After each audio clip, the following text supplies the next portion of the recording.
Merci de nous rejoindre ici à Kosiam pour votre émission La Quinzaine du Palais. C'est un magazine fait de reportages et d'entretiens sur les activités du chef de l'État, du programme du président du Faso. On en parle aussi dans La Quinzaine du Palais qui donne également à mieux découvrir l'institution présidence du Faso. Mesdames et messieurs, bienvenue à ce premier numéro de votre bimensuel.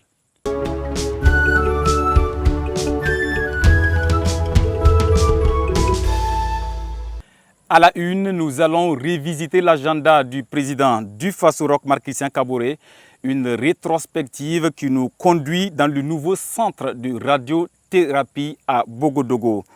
Premier du genre au Burkina, cette infrastructure sanitaire, fruit de la coopération entre le Burkina Faso et le Qatar, a été inaugurée le 9 avril dernier par le chef de l'État himself. Et le centre de radiothérapie de Bogodogo permettra de prendre en charge au moins 1500 patients par an. Explication de Lassane Ouedraogo et Mawayen. Les malades du cancer pourront désormais être pris en charge ici, dans ce centre de radiothérapie, le tout premier du Burkina Faso. Doté d'un plateau technique et d'une technologie de pointe, ce centre constitue une offre novatrice de santé et participe de l'amélioration de l'offre de soins au bénéfice des populations. C'est avec une légitime fierté que nous inaugurons ce centre, dans la mesure où ça nous permet de boucler la chaîne de traitement du cancer au Burkina Faso. Vous savez très bien que la question de la radiothérapie a été toujours une préoccupation pour, je dirais, les malades du cancer. Soit ils étaient obligés d'aller dans un autre pays voisin, soit parfois en Europe pour faire ce traitement, qui coûte par ailleurs cher. D'un coût de réalisation de près de 8 milliards de francs CFA, le centre de radiothérapie implanté au sein du CHU Bogodogo a été financé par le Fonds Qatari pour le développement. L'envoyé spécial de l'émir du Qatar a salué l'exemplarité des relations de coopération entre les deux pays. Pour le représentant des bénéficiaires, cette infrastructure sanitaire vient à point nommé et permettra de soulager les malades. Il a aussi plaidé pour une étude des coûts d'accès aux services du centre. Après Ouagadougou, Bobo Dioulasso sera aussi doté d'un centre de radiothérapie, a annoncé le ministre de la Santé Charlemagne Ouedraogo. Toujours dans le registre santé, le président du Faso, champion mondial de la vaccination, a présidé fin avril la célébration du 40e anniversaire du programme élargi de vaccination. C'était dans le nouvel entrepôt du 10 programme 6 à Tengandogo, inauguré à l'occasion. Une célébration placée sous le thème vaccination au Burkina Faso, 40 ans d'histoire, 40 ans de succès et de défis. Quelle perspective pour la prochaine décennie? Précision de Drissa Daou et Eleonore Ouedraogo. Prévenir les maladies par la vaccination, le président du Faso Roch Marc Christian Kaboré est résolument engagé dans le combat. Champion mondial de la vaccination, il a fait le déplacement de Tengandogo pour célébrer avec les acteurs de la santé les 40 ans du programme élargi de vaccination.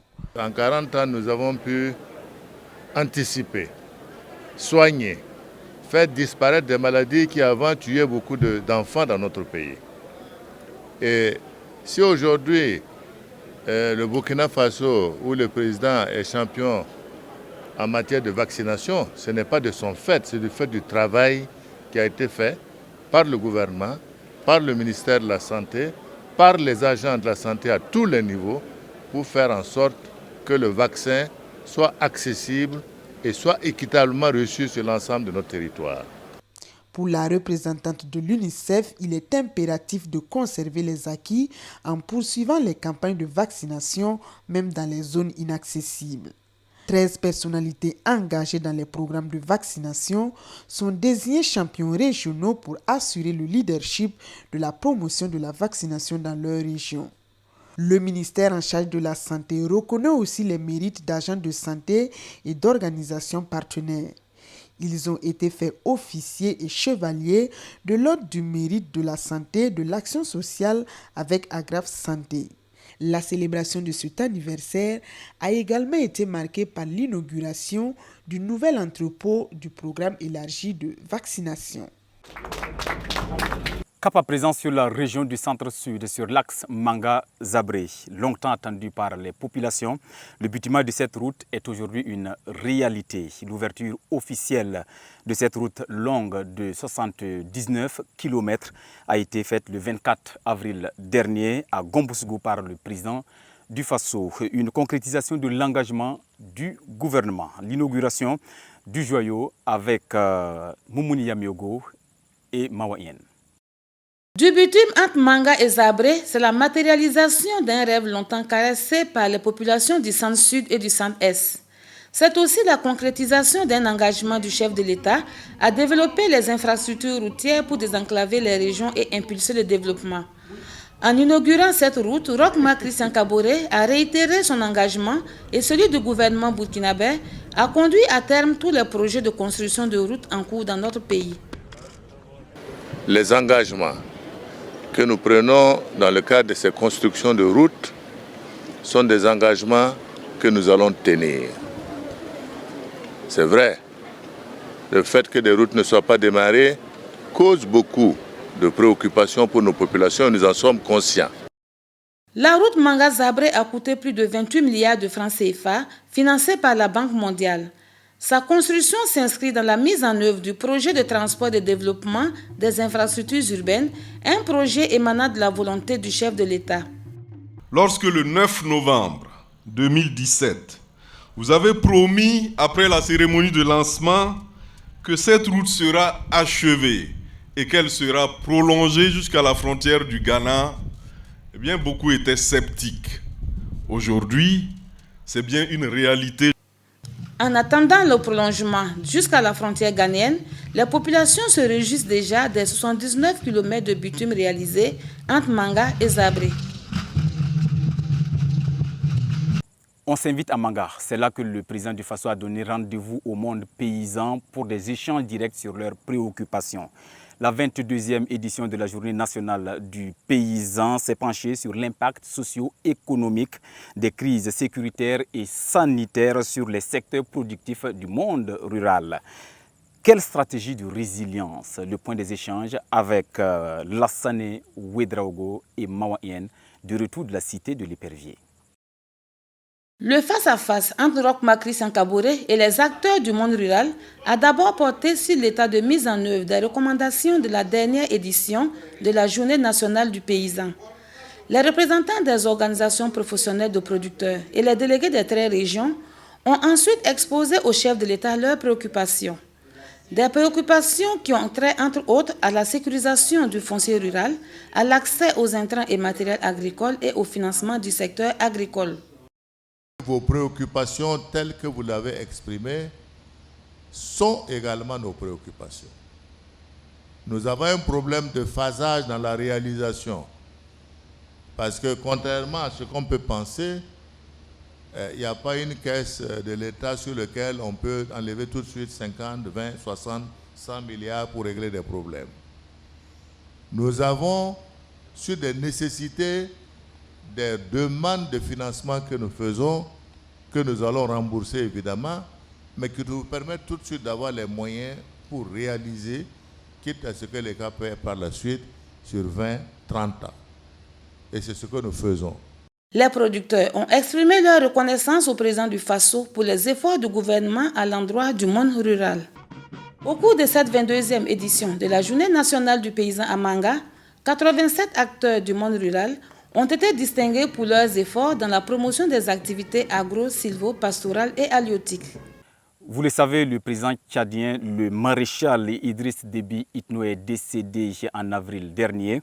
Pour ses obsèques, le président du Faso a fait le déplacement de N'Djamena. Roch Marc Christian Kaboré a pris la parole au nom des chefs d'État du G5 Sahel et des peuples de l'espace sahélien pour un dernier hommage à l'illustre disparu. De l'engagement du maréchal du Tchad au sein du G5 Sahel à sa contribution à la création de la force conjointe, le président du Faso a salué la mémoire d'un Sahélien dans l'âme. Je voudrais ici saluer l'engagement du maréchal du Tchad, le président Idriss Déby Itno, dans le combat difficile que nous avons mené ensemble contre le terrorisme au Sahel et dans le bassin du lac Tchad. et que nous poursuivrons en sa mémoire.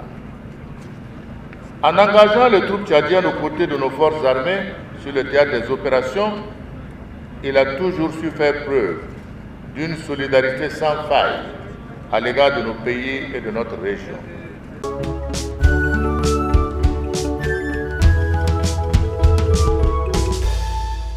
Feuilleton à présent le carnet d'audience du président du Faso. 4 personnalités reçues par Roch-Marc Christian Kaboré au cours de cette première quinzaine du mois de mai. La synthèse de ces audiences avec Rabaliam Paul Ouedraogo et Eleonore Ouedraogo.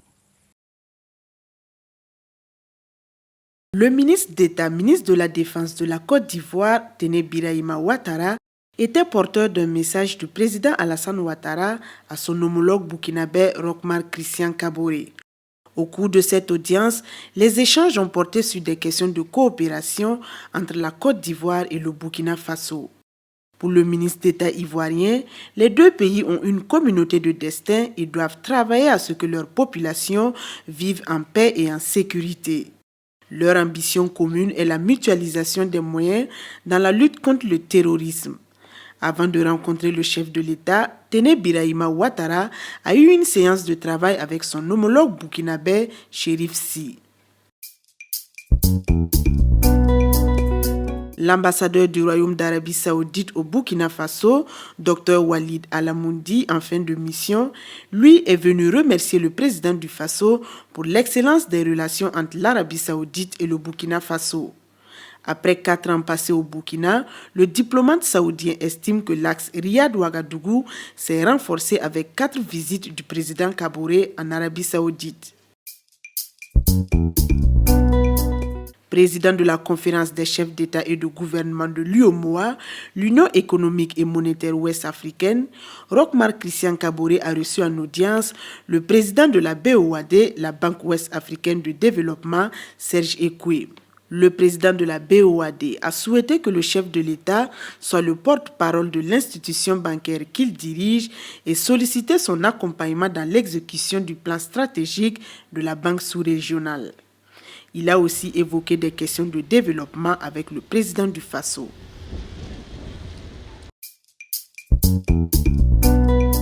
Enfin, le médiateur du Faso, Sanransere Sereme, a remis les rapports d'activité 2018, 2019 et 2020 de l'institution au président du Faso. Des rapports qui font état de plus de 18 000 plaintes déposées auprès du médiateur au cours de ces 3 années. Ces rapports sont assortis de recommandations formulées à l'attention du président du Faso, a annoncé Sanransere Sereme à sa sortie d'audience.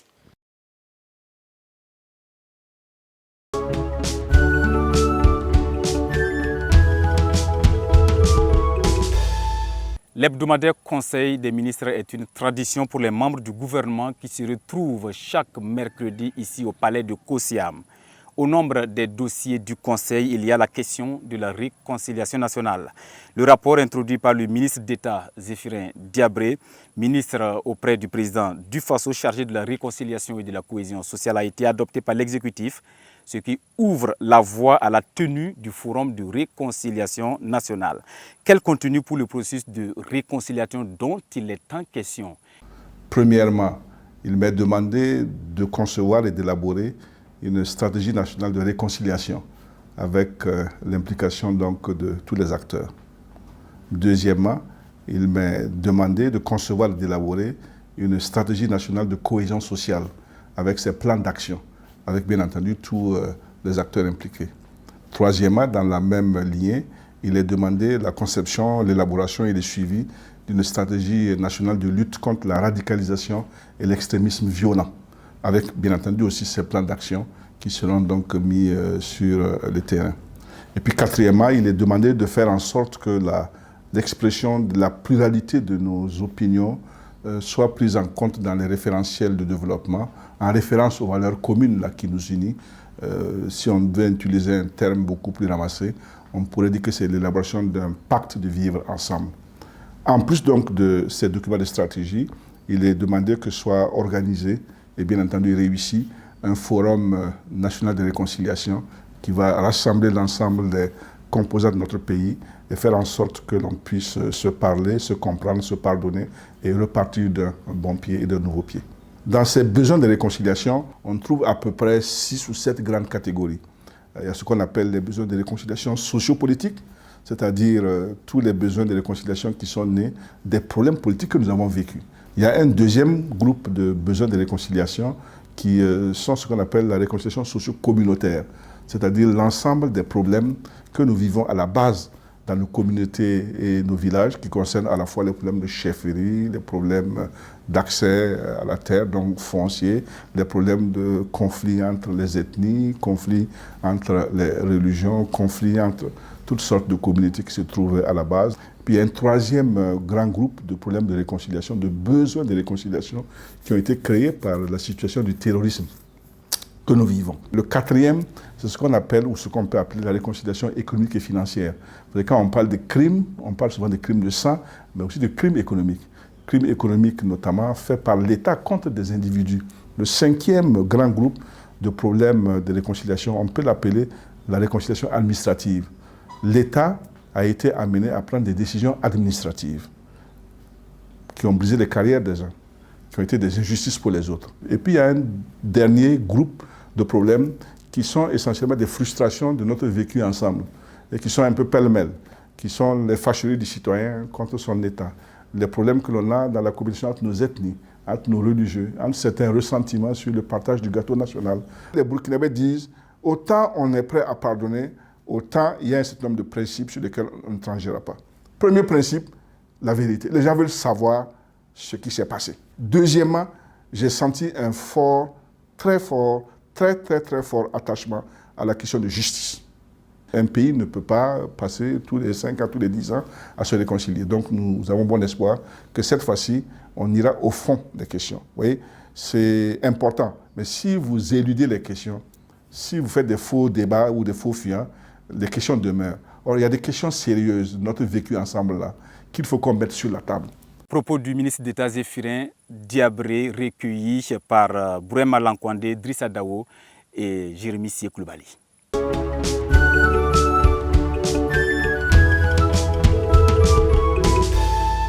Concrètement, une autre rubrique de la quinzaine du Palais, la route du développement passe par le développement de la route, a-t-on coutume de dire. Eh bien, le président du Faso Roch Marc Christian Kaboré a entrepris de vastes chantiers de construction et de bitumage de routes à travers le pays, surtout dans les zones de production du Burkina afin de soutenir le développement socio-économique. Ce fut le cas sur l'axe Manga-Zabré, plus de 28 milliards de francs CFA injectés pour le bitumage de cette route longue de 79 km. Que de joie pour les populations, vous les entendrez dans ce reportage de Drissa Dawo et Moumouni Yamiogo. Avant, pour se déplacer, Manga-Zabré, c'était le calvaire. Tu pouvais prendre 2 heures, 3 heures même pour arriver. Mais aujourd'hui, c'est chose facile. En 1h30, 1 heure, tu peux faire Manga-Zabré sans difficulté. Zakato, woro ambonave. A manga pa bere lord gona nganda no ekine na kele a dina na ro wa manga na kele pa bere wa ya ro sinzi anwudo za ba fort. Si je voulais aller à Manga tout le site, parce que par exemple avant là je dure mais actuellement je ne dure pas. Donc là-bas là en tout cas c'est bon plus que bon.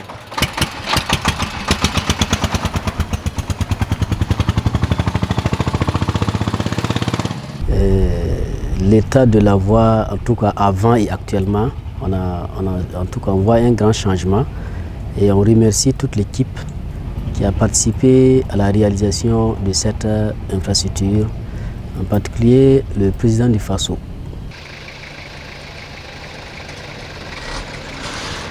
Avec le goudron, ça nous facilite le transport, ça facilite aussi le déplacement des cars et puis aussi ça fait que les passagers sont contents d'eux parce qu'il n'y a plus de poussière. Ça diminue aussi beaucoup de temps de perte. Pour aller à Ouaga, il faut beaucoup de temps à perdre sur la route. Quand il pleut, tu ne pouvais pas passer. Tout cela est fini.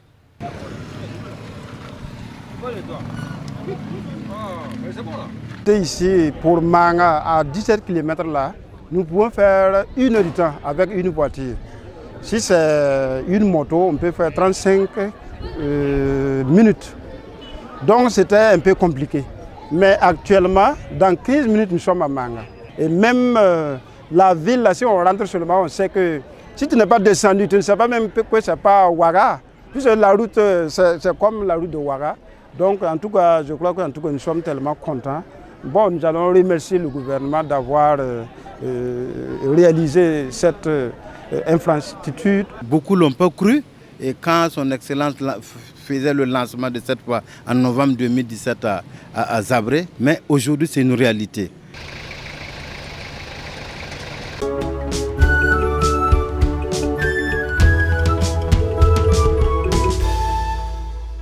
La vision du chef de l'État ou de son programme, on en parle dans la rubrique grille de lecture. Entretien avec le docteur Seydou Zagré, le directeur de cabinet du président du Faso sur le concept de redevabilité voulu par le président du Faso. Bonsoir, monsieur le directeur de cabinet du président du Faso. Bonsoir, monsieur. Et bienvenue à ce premier numéro de notre magazine, merci beaucoup. La quinzaine du Palais. Quelle lecture déjà faites-vous de cette rubrique, La quinzaine du Palais? Je voudrais vraiment vous remercier et vous dire que c'est une initiative que je salue avec beaucoup de ferveur parce que la critique a souvent été faite, avec beaucoup de pertinence d'ailleurs, que la communication a souvent été critiquée comme étant le ventre mou de l'action gouvernementale. Et cette initiative qui permet de donner à entendre et à voir aux Burkinabés tous les 15 jours l'actualité aussi bien nationale et internationale du président du Faso et contribuera, j'en suis convaincu, à faire en sorte que les Burkinabés comprennent que le chef de l'État est là pour travailler et c'est bon que les Burkinabés sachent sur quel chantier il est au quotidien. La quinzaine du Palais est un exercice de redevabilité dans la continuité de ce que l'on observe dans la gouvernance Kaboré depuis son accession à la magistrature suprême. On se rappelle, c'est en décembre 2015. Le chef de l'État s'est fait le devoir de rendre compte de sa gestion. C'est un principe de gouvernance. Et le président a mis le curseur sur la bonne gouvernance durant son mandat.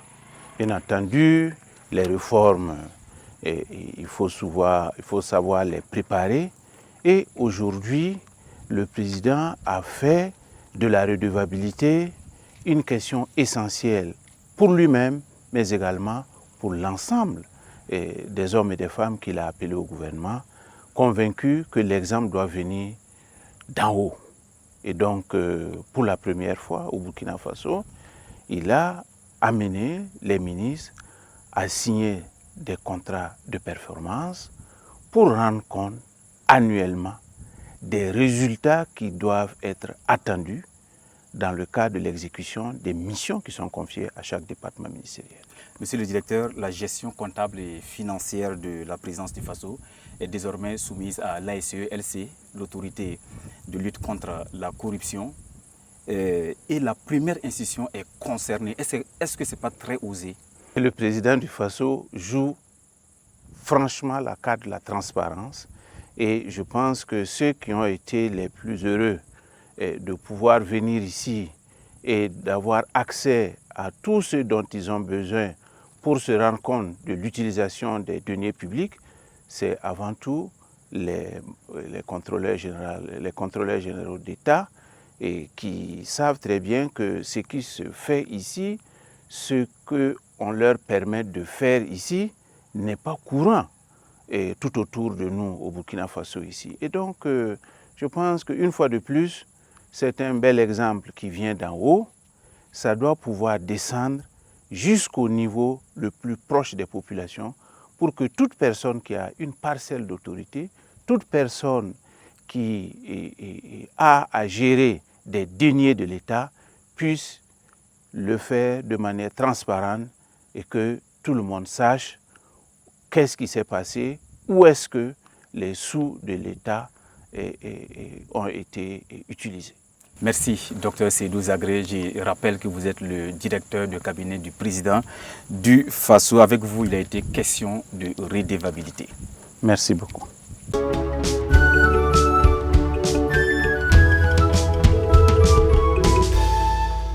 L'épouse du président du FASO est attachée au bien-être des populations. Avec sa fondation Kimi, Sika Kaboré prend fait et cause pour la femme et la jeune fille burkinabé s'investit dans la lutte contre les cancers féminins, le mariage d'enfants, les grossesses non désirées et les MGF, les mutilations génitales féminines. La première dame Sika Kaboré en parle, on l'écoute. Avec les fonctions d'épouse de chef de l'État, que j'assume aux côtés de mon époux, je me suis engagée sur d'autres défis. Le problème de la santé de la reproduction, je considère que chaque femme doit avoir le droit de choisir quand tomber enceinte et choisir également le nombre d'enfants qu'elle pourrait avoir. Cela passe par un programme de planification le plus élargi possible, planification pour tous. Cela passe également par un programme de contraception à la portée de toutes et de tous. À côté de cette préoccupation, il y a le problème des mariages d'enfants, il y a le problème des grossesses précoces. Et ce sont autant de problèmes qui font qu'aujourd'hui, la femme, la jeune fille, la fille, l'enfant est déscolarisée précocement. Alors, les grossesses précoces nous ramènent au problème de santé de la reproduction. Donc, il faut que tous les jeunes puissent être outillés de façon à connaître comment faire pour ne pas tomber enceinte. À la question des mariages d'enfants, nous considérons qu'une enfant qui est mariée précocement n'est plus en mesure d'apporter son appui au développement de notre pays. Il y a également la question des mutilations génitales féminines. Là, je rejoins la problématique des pratiques traditionnelles néfastes.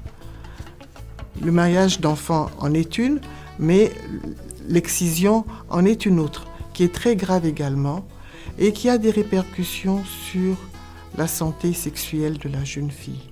Tous ces problèmes de la femme sont liés à son faible pouvoir économique. Une des façons de venir en aide aux femmes de ce côté-là serait de les amener, avec l'appui du ministère de l'Agriculture, à entreprendre des cultures telles que celle du niébé. Nous l'avons testé au niveau de 2 régions, la région du Nord, la région du Centre, et les résultats auxquels nous sommes parvenus sont très enrichissants et nous permettent de penser que cela peut être une solution à l'autonomisation économique de la femme. Notre souhait aujourd'hui est de pouvoir étendre ce programme à l'ensemble des 13 régions de notre pays. On s'arrête là pour ce premier numéro de votre émission La Quinzaine du Palais. Merci de l'avoir suivi et rendez-vous dans 15 jours pour un autre numéro, toujours dans les coulisses de la présidence du FASO. Mesdames et messieurs, bonsoir et à bientôt.